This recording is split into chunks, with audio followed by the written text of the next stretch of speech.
Welcome, my viewers. This is the Follow the Reader program. We are still reading The Blossoms of the Savannah. We are in chapter 4. Read with me. I'm Margaret, the reader. Pasimei Olekaelo planned his homecoming ceremony meticulously. He had wanted the occasion to be remarkably memorable, preferably taking the form of the tradition Enkango Ontalengo. He, however, knew that, having been away from Nasila for many years, he had lost touch with the cultural sensibilities of the people. To re-establish the severed links, he enlisted the help of his brother Simiren and several senior elders of the community who were the custodians of his people's culture. He was prepared to get down to the bedrock and find out at which point he lost the way. He had known that Odomongoi and Orong Kiteng, the legendary twin homestead of the founder that begot the 5 clans of Nasila, Ilmolelian, Ilmakesen, Ilukumai, Ileisa, Iltaloreso, were the cradle of the Nasila people. He not only decided to reunite with Nasila, but also needed their blessings. He had therefore dispatched people to all corners of Nasila to invite representatives of all the 5 clans to the grand party, which was going to be his re-entry point into the cultural life of his people.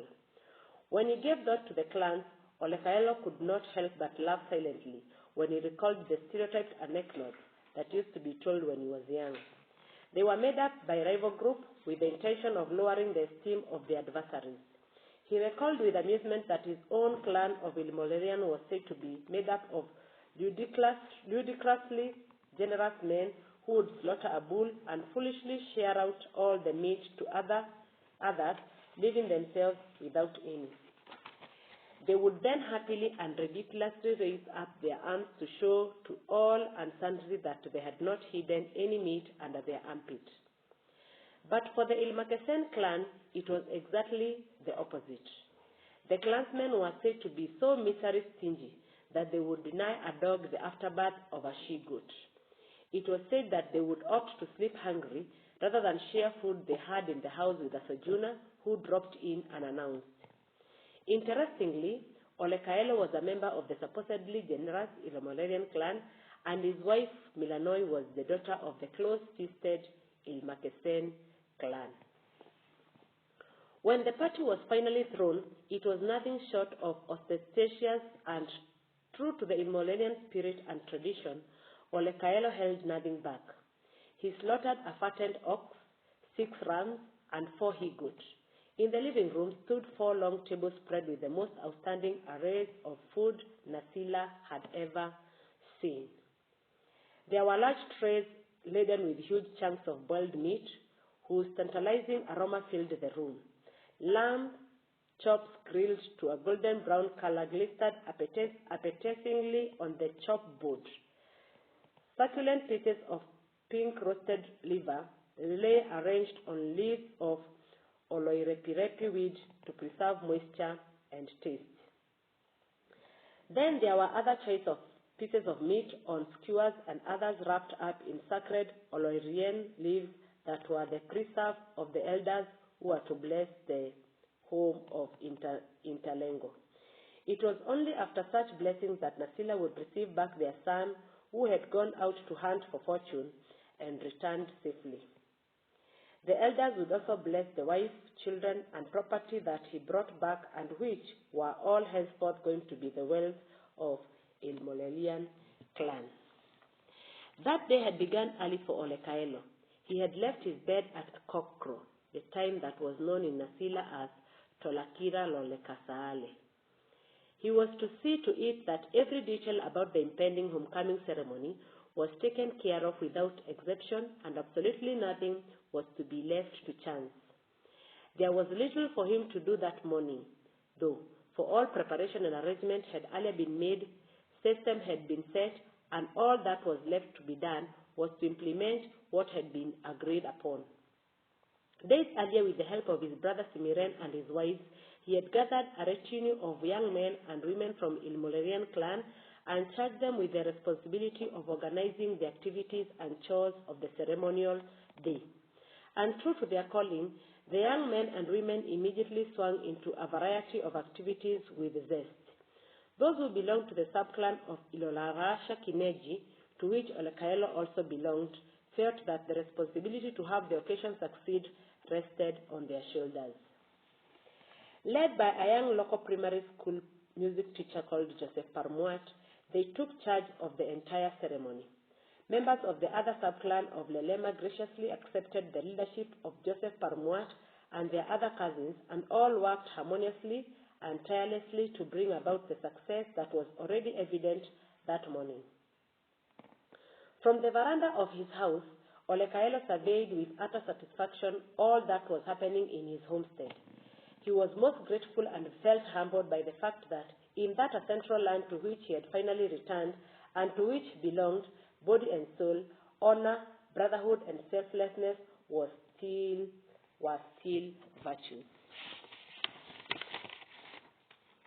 In Nakuru, only the promise of monetary payment would have induced such a large number of young men and women to turn up. With trembling lips and tears welling in his eyes, he swore under his breath that never again in his life would he ever abandon the culture of his people or live outside his clan. Ilmolelian, its twin subclan of Ilorasha, Kineji, and Lelema, would always be like two chambers of his heart that incessantly pumped the blood that sustained him. Regaining his composure, he walked back into the house. Mama Milanoye was at the tables ensuring that the trays that came out of the kitchen laden with meat delicacies were sorted out and arranged appropriately. Tayo was busy slicing chunks of ox tongue into manageable pieces, a job she did with dexterous fingers. When their father opened the door to let himself into the living room, Resian was busy transferring glasses from the sideboard onto a nearby table. The moment she saw him enter, her fingers became clumsy and she nearly dropped a glass. "Would you ever do anything right, child?" her father reprimanded her severely. "I hope you have not broken any glasses this morning." "I am terribly sorry, Papai," Resian said remorsefully, her eyes downcast. "But I have not broken any." But sensing that her father's eye was still upon her, she became more nervous. Just then, her braided hair fell free of their pin and over her face. She tried to tuck a strand behind her ears, but in the process lost the grip of the two glasses, dropping them on the floor. Her father winced, grimaced, and struggled to control his temper. This was not a day to get angry, but all the same, he wondered where in the world they fetched that awkward, overblown, stupid child. Her gracelessness appalled him, and the very look in her eyes, half fear, half defiant, wholly trembled, was always enough to raise his temper to the highest pitch. He clicked his tongue irritably and quickly left the room. At noon, Olekaelo's spacious homestead was nearly full to capacity. There was pomp all over and a carnival atmosphere resonant with songs and dance hung in the air.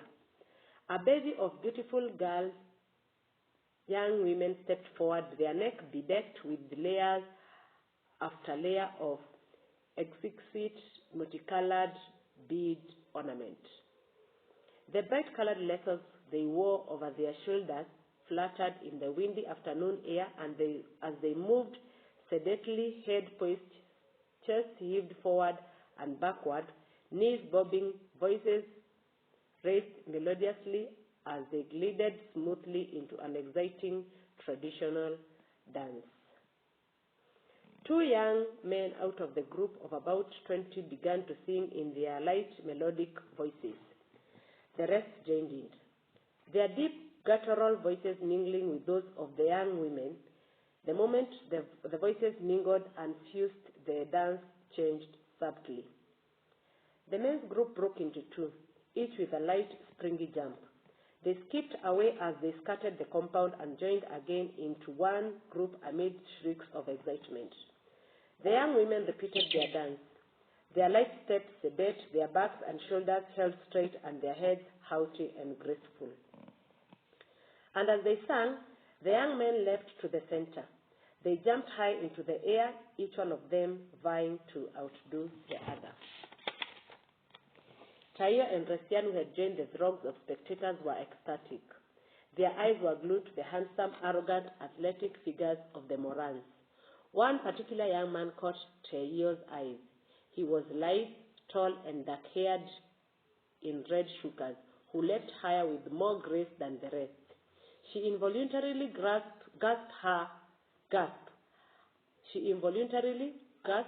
her gaze still riveted upon his handsome face. Look at that young man, Tayo told her sister, excitedly pointing at him. Isn't he handsome? Resian followed her sister's gaze. Yes, he is, she said, trying to scrutinize his face from that distance. He is undoubtedly good-looking.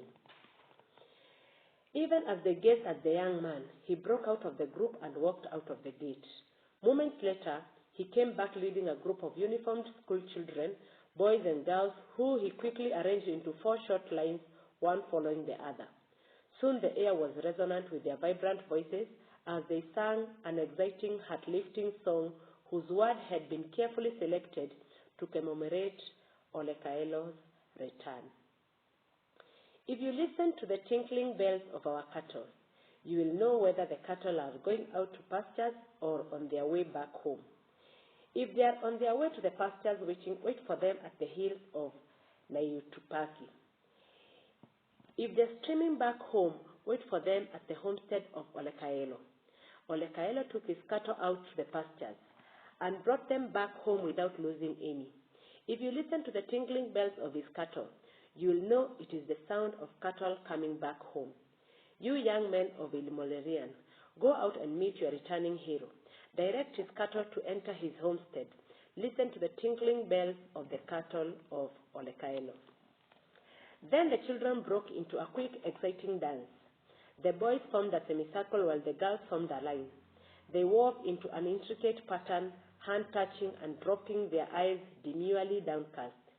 The boys chanted and sang a refrain while the girls moved with a grace that brought instant applause from all those present, their tiny steps gliding smoothly like ducks upon water. Then the boys changed their dance style. They leapt one by one into the center of the circle they had formed, and amidst shrieks and chants, jumped high in the air, while wheeling, spinning, and clicking their heels. The girls responded by singing a melodious praise song. As they sang, they gyrated their hips, creating a certain rippling movement of their abdomen that was seductive and pleasant to watch. From the children's performance, it was evident that the cherished Gasila traditional dance would stand the test of time. Those in the compound came closer to watch. Several began to clap in time to the music as the tempo of the girl Gerant speeded up. Tayo was stupefied. She clapped until her hands hurt, and all along she was lost in thought. The sight of those young school children singing and dancing so joyfully brought back the memories of her high school days. Her heart warmed up when she recalled the numerous occasions when she excelled in music festival and was awarded and gallanted. Broadcasting stations recognized her talent and encouraged her to take music as a career. She had taken it for granted that her parents, who on several occasions applauded her when she won trophies on account of her performance, would not have any objection if she pursued the desire of her heart as the future career. An FM radio station that had for a long time followed her music development keenly offered her a chance to discover and explore the worth of her talent by sponsoring her to attend a music extravaganza in Mombasa. Thereafter, she was to attend a short course after which her abilities were to be gauged. When she broke the news which she thought would delight her parents, her father was furious. He curtly refused to grant her permission and angrily disallowed any further discussion on the matter, effectively crushing any hopes she may have developed of making music her career. He stated categorically that no daughter of Olekaelo would so demean herself and her family as to perform in public in exchange of monetary gain. It was one thing to perform in a school festival, he reasoned, but to perform to a public gallery was one short step to harlotry.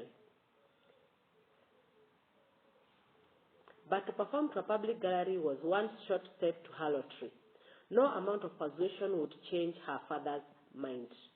She knew without any doubt in her heart that she still loved music. It was in her blood. how she wished she would meet that young man who coached those young children to sing and perform so well. It was not until 3 in the afternoon that the carnival mood that had been getting merrier by the hour exploded into a frenzied celebration. The exultant crowd in the homestead broke into an exciting rhythm of songs and dance. Tayo and Resian, who by then had retreated into the shadow of a spreading oloponi trees, from where they watched the colorful movement of the droves of dancers, could not resist the urge to join them. They quickly stepped into the crowd and began to dance.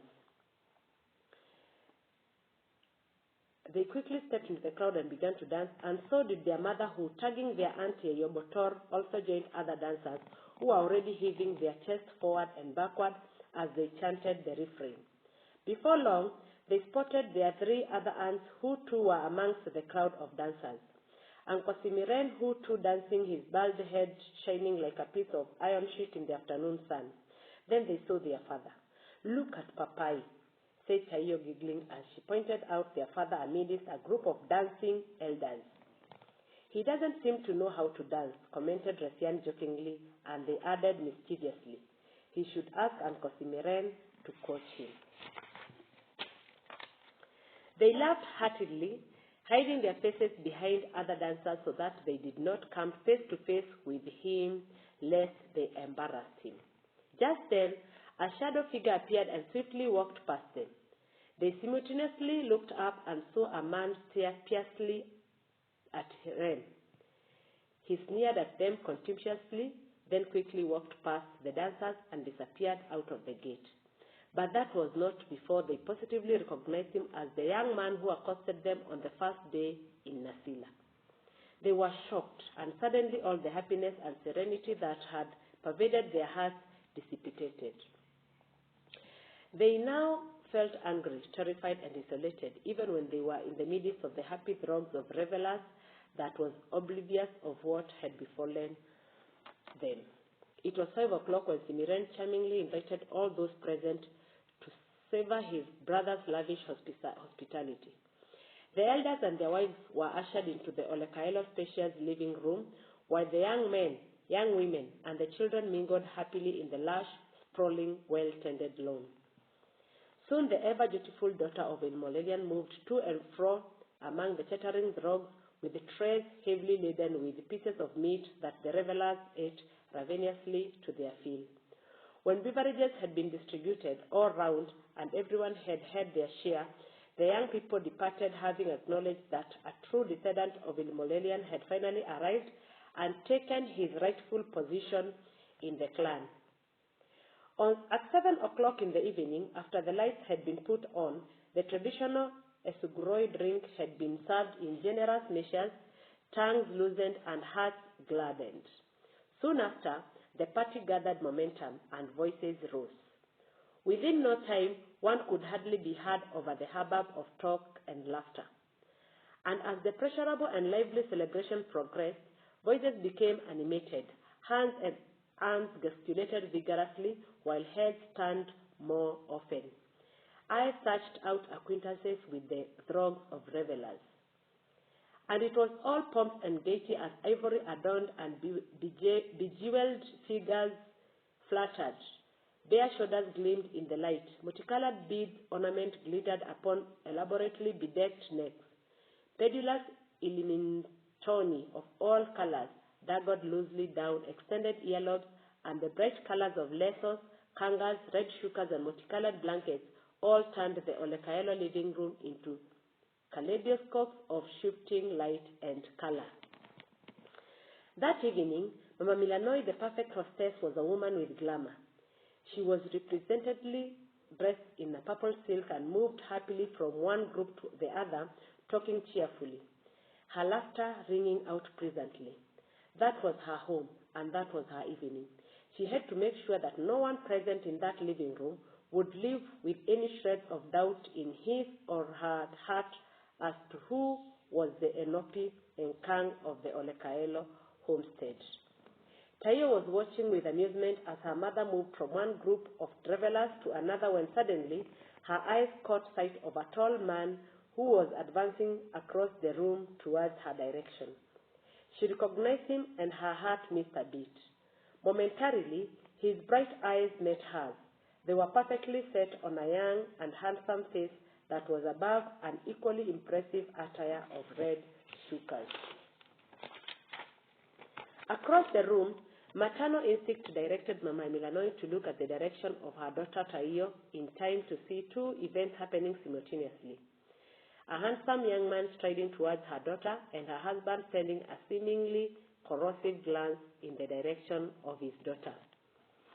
One can never tell with Olekaelo, Mama Milanoy thought aloud. He can be the most dreadful spoil sport. Olekaelo, however, did not interfere, and Mama Milanoy watched from across the room, smiling a little as the two young people met. How lovely Taiyo looked that night. She thought she was her very image when she was at her age. She watched the two as they exchanged greetings and their smiles as their eyes met. Then he seemed to ask her a question, and she, with downcast eyes, gave him a demure smile. For a moment, Mama Milanoy stood there, allowing a ridiculous small blade of envy cut through her heart. She let her heart wander and wondered what might have happened had she met a handsome young man such as the one her daughter was speaking with, fallen in love and got married. If she had had such an opportunity, what might have her life have been? If she had such an opportunity, what might her life have been? Maybe she would have not have been joined at the hip with a bully like. Do you know that young man your daughter is talking to? It was her brother-in-law Simiren standing beside her. She needs to be informed immediately. Is he a bad boy? Mama Milanoy asked urgently, fearing for her daughter. Far from it, Simiren answered reassuringly. In fact, he is one of the finest and dependable young men that we have in Nasila. What are you to be informed about him then? Mama Milanoy asked puzzled. Or is he married and has a vicious wife? You are wrong again, Simiren said, smiling broadly. It is simply this, that the young man whose name is Joseph Parmuat is a brother to your daughter. Parmuat, his father, is of the clan of Ilmolelian of Ilorasha Kinegi subclan, like ourselves. It is therefore not only a great abomination if we were to allow their ignorance to desecrate Nasila culture values, but their illicit contract would be a taboo that is bound to have untold consequences on us all.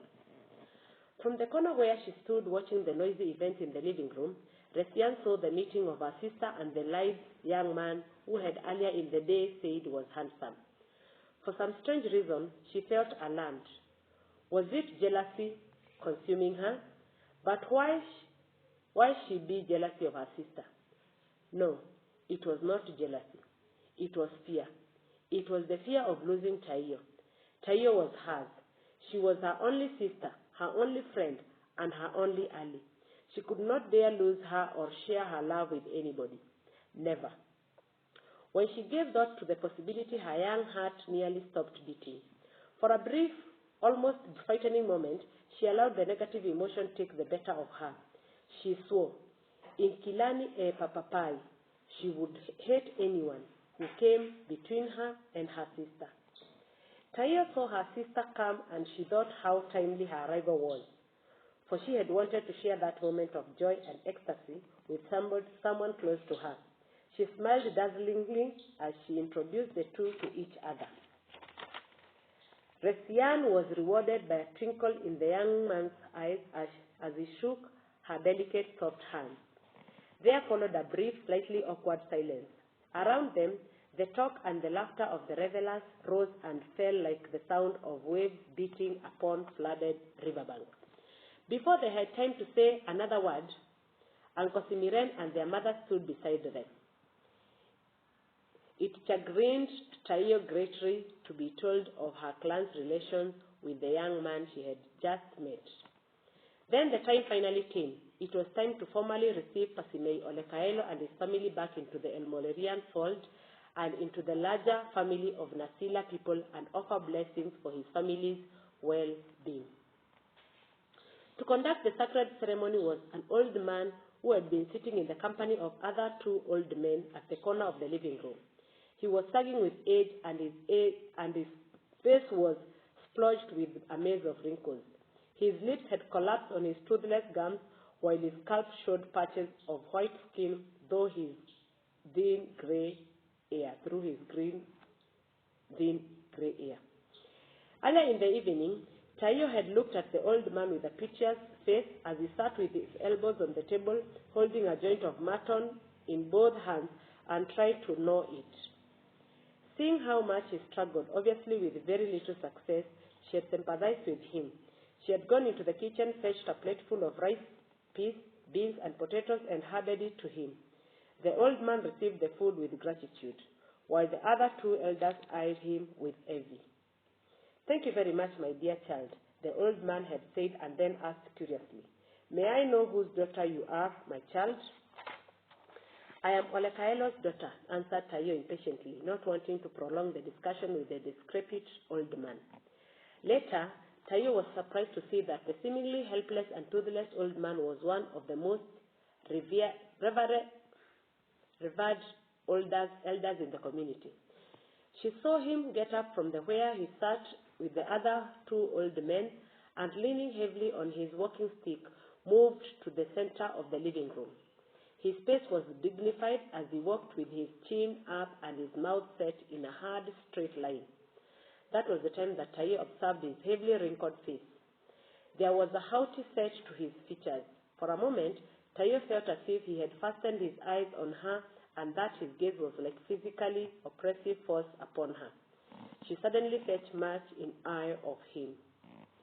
Then he began to speak. His voice boomed and its resonance filled the crowded room. He introduced himself as Ole Musanka, a member of Ilimkamesen clan and of Ilterito age set. He said Nasila was a Ma house and anybody born of Ma was entitled to its shelter. Ma culture was a blood and a marrow that gave sustenance to the body. And the body was collective masses of Ma. Olekaelo, he said, was a tiny strand of hair that had been blown away from its owner's head by a gust of wind. The same wind that had blown it away had blown the strand back onto the owner's head. He said the head could not refuse to receive back the returning strand, but the onus was upon the strand to attach and coil itself back onto the rest of the hair on the head and blend with it. If it did not, he warned it would drop and get trampled upon the ground. He advised Olekaelo to reassimilate himself into his people's culture. "Those of us who have been listening to the sound of our cattle bells," he said, quoting the children's song, "know that the Olekaelo's cattle are home-bound. They were bound to come, for the founder said, when a rat begins to smell, it returns to its mother's home. And home is never far from one who is still alive," one of the elders interjected. And speaking of home, Ole Musaka said candidly, "Olekaelo must be told